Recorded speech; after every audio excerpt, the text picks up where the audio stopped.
Kāds man kanāla komentētājs man uzrakstīja jautājumu par to, kā es gatavojos pagājušā gada velo realitātei. Tiem, kas nezina, velo realitāte ir tāds vienreiz gadā organizēts pasākums, kurā apmēram parasti pieskās līdz kādiem 200 amatieriem, entuziastiem velobraucējiem, kuri veic tādu vismaz 300 līdz 350 km garu braucienu pa Latvijas ārēm, caur diennakti, pa nakti. Tas tāds interesants piedzīvojums. Un pagājušajā gadā sanāca tā, ka es arī pirmo reizi šajā te piedzīvojumā piedalījos. Un tādu man kāds no manā kanāla skatītājiem uzdeva man jautājumu. Un es domāju, varbūt, ka ir vērts to uzrakstīt arī tā kā, nevis uzrakstīt, bet izstāstīt video formātā. Varbūt, ka tas noder arī vēl kādam. Tātad, ko es ņēmu līdzi? Vai es ņēmu līdzi kaut ko no pārtikas, kā es gatavojos šim braucienam, vai vēl kas specifisks nepieciešams. Teiksim, sāksim tā. Sāksim ar pārtiku. Tātad brauciens ilgst apmēram, manā gadījumā tas bija kaut kādas, ja es pareizi atceros, vai 17 vai 19 stundas, es tagad precīzi neatceros. Labākajiem tas, protams, ir tur kaut kāds tikai 11, 12, cik tur stundas, un tie, kas ilgāk, tie iebrauc arī otrajā dienā. Un, protams, ka jebkurā gadījumā kaut kāda pārtika, vismaz manā gadījumā, man gribējās, protams, uzņemt kaut kādu pārtiku tā brauciena laikā. Jo ir tādi, es nezinu, kā viņi to spēja, bet ir tādi, kas spēja vienkārši uz šitiem te želeju, respektīvi tām želejām, enerģijas želejām, un tad vienkārši dzērtos karbohidrātu dzēriens un tās enerģijas želejas ogļhidrātu, un ar to viņiem arī pietiek faktiski. Viņi nemaz neuztais tādu kaut kādu ēdienu reizi. Man tas nav saprotams. Man ir vajadzīgs paēst, jo man tā želejas labi kādu brīdi, viņas varbūt tur iedod kaut kādu enerģiju, kādu brīdi viņas tā kā ļauj varbūt piemānīt sevi, bet pēc kādu laiku tāpat tās organisms vienkārši prasa kaut kādu normālu paēdienu. Bet līdzi es neko ēdamu neņēmu. Es vienkārši, tur bija tā, tur ir iespēja parasti nodot paciņu. Šajā gadījumā tas bija, ja pareizi atceros, vai otrajā vai trešajā kontrolpunktā. Laikam bija izvēle, tu varēji nodot uz otro vai uz trešo kontrolpunktu. Es domāju, ka loģiski būs uz otro kontrolpunktu, jo tad jau reāli, tā kā gribēsies droši vien pirmā reize, ka gribēsies kārtīgi ēst. Tas bija apmēram pie 180 kilometriem, apmēram puse no brauciena bija nobraukta. Tur es vienkārši sataisīju kaut kādas maizītes, ko es vēl tur ieliku kolu kaut kādu dzeramo, maizītes. Jā, ja es tagad precīzi atceros,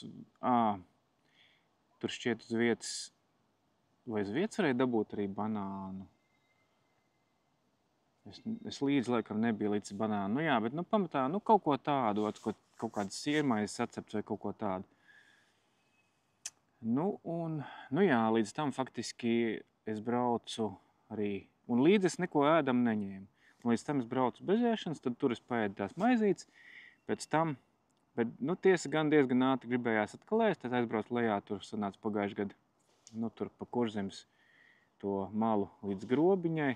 Tur grobiņā, vēl pēc dažām stundām, kad bija ēdis to paciņu, tad tur es ar kaut kādus nopirku veikalā, kaut kādus tur raselveidīgos salātus, kaut kādus pīrāgus, kaut ko tādu. Bet tādu lielo kaut kādu karsto ēdienu, izņemot jau uz pašām beigām, ka bija pēdējais jau kontrolpunkts, tur bija jau organizatori sataisījuši zupu, var sakot, soļanku vai kaut kas tāds bija. Līdz tam nekādu tādu lielo silto ēdienu nemaz neēdu.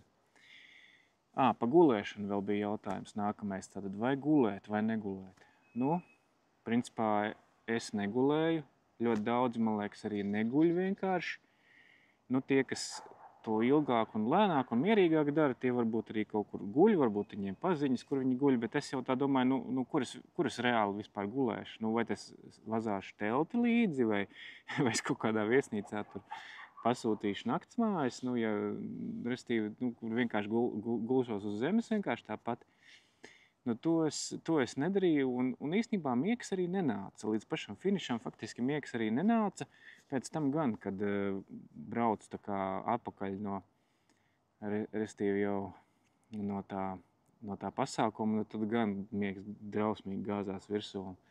Kā atbrauc mājās tā uz pāris stundām, vismaz pirmais, ko darīju, bija aizgāja gulēt. Kas vēl? Nu, par apģērbu droši vien tas ir svarīgi, jo varbūt tas jūlija beigas ir tāds laiks, un vispār Latvijas vasara ir tāds laiks, kad pa dienu var būt, kā zināms, karsts vai silts ļoti, un tad tev vajag tikai īso velo ietērpu, bet savukārt pa nakti, sevišķi vēl pirms rītausmas, kā zināms, varbūt arī stipri vēss, un kādreiz pat reizēm ir bijis tā, ka pat uz nulli aiziet kaut kādos mīnusos, pat arī jūlija beigās. Nu, šajā reizē tik augsts nebija, bet faktiski no ģērbšanās es līdzi ņēmu, man bija īsais tas velo ietērps, un līdzi, lai vienkārši siltumam, man ir šitāda laba, vienkārši kaut kādu humpalās nopirktā šitāda veida jaka.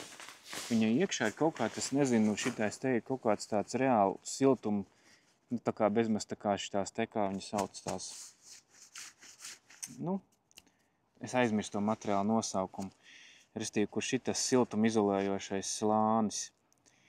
Un viņi tiešām abrīnām, viņi aiztur no vēja, no augstuma, kaut kā šitādi tam, un pats labākais viņi var salocīt, teiksim, kārtīgi viņu saloki, riktīgi, es tā neuzmanīgi, tā nevīžīgi vienkārši samurčkāju, bet ja vēl tā smukāk, viņu vēl mazāku var, un reāli viņu var iebāzt kaut kādā mazajā štajā te, velo tajā somiņā kaut kādā, ja ir pielikta priekšā. Man šita priekšā bija pielikta tā somiņa, kur pa virsu vēl šitam bija powerbanka vienkārši, un tas tur aizņēma to mazo rāmja somiņu.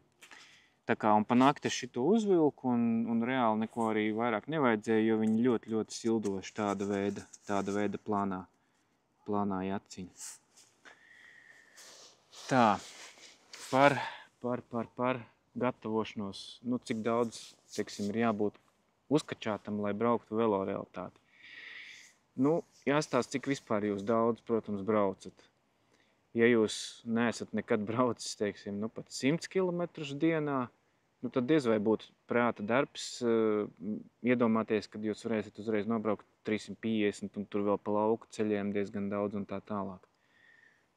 Droši vien, kad ir kaut kādai pieredzei jābūt kaut kādiem tur vismaz 100-150 vai cik ir, vai vairāk varbūt ir jābūt brauktam kaut kādi garie gabali, lai zinātu vispār kā tas ir, cik ķermenis un arī prāts, kas nav mazāk svarīgi, ir vispār gatavi izturēt tādus garos gabalus. Manā gadījumā pagājušajā gadā biju pirms tam braucis, es precīzi neatceros, bet apmēram kādus 4-5 tūkstošus varbūt kilometru līdz tam biju nobraucis. Vasaras mēnešos apmēram 1000 km mēnesī braucu.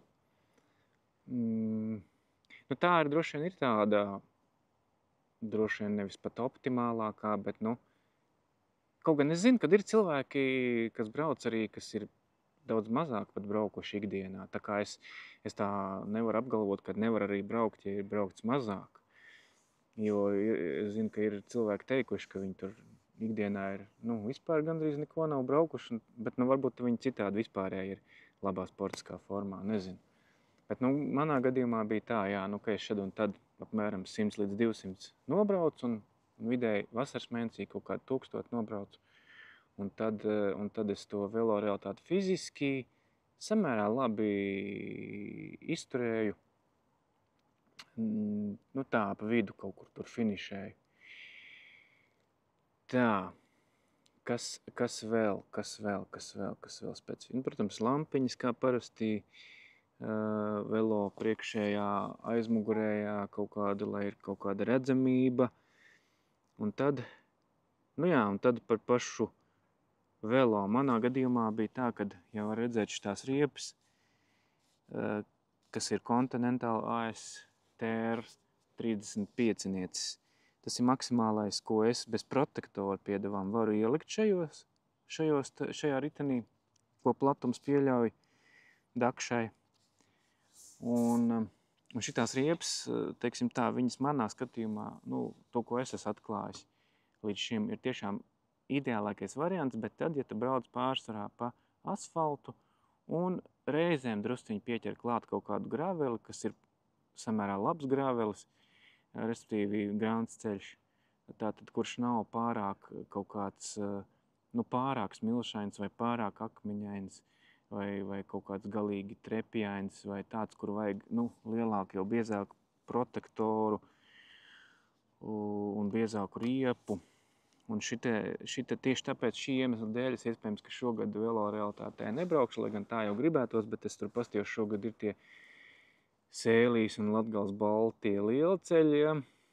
Es zinu, kādi viņi ir, es tur, ja tur nav kaut kas radikāli mainījies, es šeit tad esmu braucis, tas ir vienkārši reizēm murks, tur ir trepe, tur ir smilts, tur ir, restīvi akmeņi, tur ir viss pēc pilnas programmas, un ar šitām riepām, ja pagājuši gadu bija pagrūti, kur bija bišķiņas milšaināks, tur viņas tā kā stiga iekšā, tur vajadzēja drīzāk kaut ko protektorīgāku, tad, pa tiem Sēlijas Latgales lielceļiem es vēl papētīšu, kāds tur ir tas, vai ir iespējams kaut kā tur apbraukt, bet tur jau nav iespējams apbraukt, tur nav reāla alternatīva kaut kādu labāku ceļu.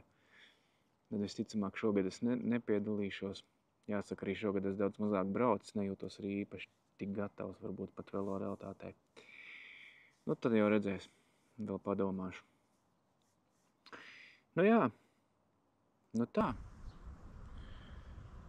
Cerams, ka visu apmēram izstāstīju. Protams, dzeramie, cik var paņemt līdzi, tas ir svarīgi. Bet ceļam jāapstās arī, kur kaut kādu veikalu vai benzīna tanki, kur var kaut ko nopirkt. Un tā, es domāju, ka nav jāapkraujās ar baigajām somām, jo tas tikai traucē braukt. Vienkārši jānodod tā paciņa ar ēdamajiem, jāpaskatās, kur iebraukt būs iespējams nopirkt kaut ko benzīntankā vai kur, kas gan varbūt arī varētu būt Sēlijā un Latgalē ne tik bieži izplatīts iespējas. Bet kaut kur jau ir tā, jā, nav jau nekāda pilnīgā, es nezinu, Kanādas kaut kāda tur arktiskā nomala.